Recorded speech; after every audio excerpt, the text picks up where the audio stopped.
আসসালামু আলাইকুম গাইস, বুকে গেছি মুকেশি। আমি আমার সাবস্ক্রাইবদের অনেক ভালোবাসি। কেমন আছেন সবাই? আশা করি আল্লাহর রহমতে অনেক ভালো আছেন। আজকে আমরা মানিকগঞ্জে ফুটবল খেলা দেখতে যাচ্ছি। আমাদের বাড়ির পাশে খেলা, ঠিক আছে?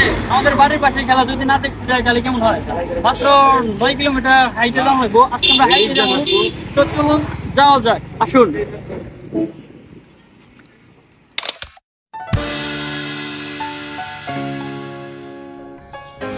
জীবনের এত রিস্ক নিয়ে আপনাদের জন্য ভিডিও বানাচ্ছি। ভিডিওতে যদি লাইক না দেন তাহলে কেমন হবে? প্লিজ একটা লাইক দিবেন।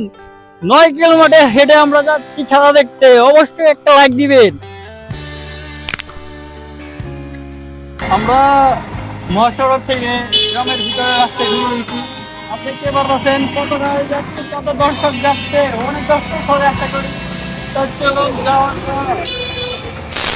এখন আমরা মাঠের সাইডে চলে আসলাম। দেখতেই পারতাছেন কত হাজার হাজার দর্শক।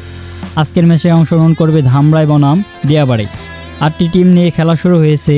আজকে 3 নাম্বার খেলা। দারুণ একটা ওয়েদার, সাথে ফুটবল খেলা দেখার মজাই আলাদা। খেলার আগেই বৃষ্টি হয়েছিল, মাঠের অবস্থা একটু খারাপ। ভালো করে প্লেয়াররা বল পাস করতে পারতাছিল না, বারবার করে প্লেয়াররা পড়ে যাচ্ছিল, পিস্তল খাচ্ছিল। হাফ টাইমের আগে দিয়াবাড়ি 1 গোল দিয়ে এগিয়ে যায়। 1 গোলে পিছিয়ে পড়ে ধামরাই। দিয়াবাড়ির প্লেয়ার আহত হওয়ার সাথে সাথে খুদে এক শিশু মেসির মতো ছুটে এসে প্লেয়ারের কাছে পানি দিল। ভাষ্য করে একটা ডায়লগ দিয়েছিল, ধামরাই আমরাই, বাট আমরাই হেরেই গেলাম। ধামরাই ভালোই বল চাপাইছিল, বাট গোল করতে পারে না। আক্রমণ ভালোই করছিল, তবে দিয়াবাড়ি তেমন বল চাপাইতেও পারে না, আক্রমণও করতে পারে নাই। 100 যুগেই একটা গোল দিয়ে দেয়। হাফ টাইমের পর কোনো গোল হয় নাই। 1-0-তে জিতে গেল দিয়াবাড়ি। ধামরাই আমরাই হেরে গেল। এই ছিল ভিডিওটি কেমন লাগলো অবশ্যই কমেন্ট করে জানাবেন। ভিডিওটি ভালো লাগলে একটা লাইক দিবেন, আর আমাদের চ্যানেলের নতুন সদস্য হয়ে থাকলে অবশ্যই চ্যানেলটাকে সাবস্ক্রাইব করে দিবেন। আর নেক্সট টাইম কোন জায়গায় খেলা হবে সেটার লোকেশন জানাবেন, আমরা সেই জায়গায় যাওয়ার চেষ্টা করব।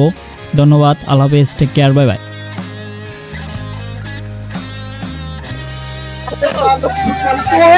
তোমাদের অনুভূতি কিরকম? অনুভূতি কিরকম তোমার? ভালো। আপনাদের অবগতির জন্য বারবার অ্যানাউন্স করা যাচ্ছে। হ্যালো গাইস, দেখতেই পাচ্ছেন আমি ক্যামেরা ধরতে ধরতে আমার অবস্থা কি হয়েছে। একবার না 2বার বুঝে গেছি, একেবারে এই অবস্থা কাহিনী। তো আপনাদের জন্য এত কষ্ট করতেছি, আপনারা আশা করি আমাদের পাশে থাকবেন। সবাইকে ধন্যবাদ, আল্লাহ হাফেজ।